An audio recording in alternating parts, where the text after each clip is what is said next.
All right, now that this bedding sand layer is 100% ready, we've filled in the area where the bars were in. We filled those in with sand.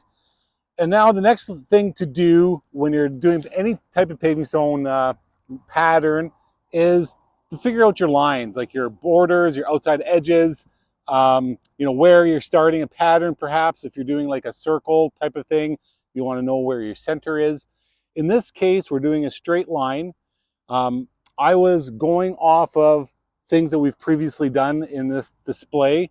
So I had to kind of follow a line that we already had.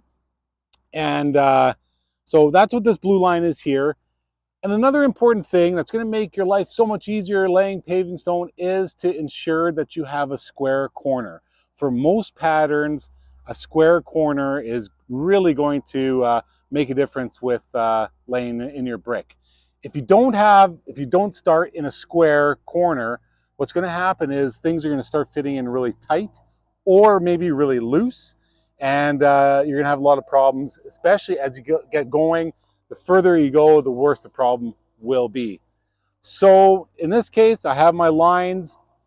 The particular pattern that we're going to be installing is, I actually don't have to be super square.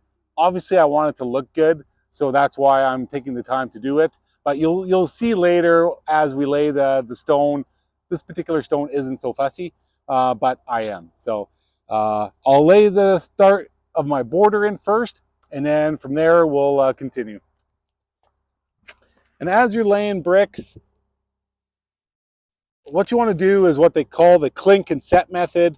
You never want to have your brick down and slide it over in the sand, because what's going to happen is sand is going to build up in between the crack, and as a result the bricks aren't going to fit in as good as they could.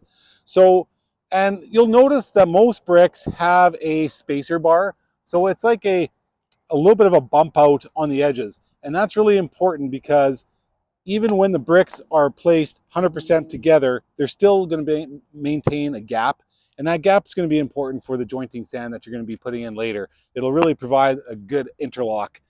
So I'm putting it up against clink, putting it down, set, and just repeat, clink and set.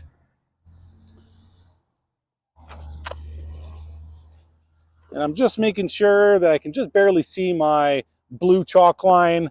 That's what we use to get this line in. You could just use a string line too if that's all you have available to you. But you just want to maintain it so that you still see it, because if you don't see it, then you're going over your line.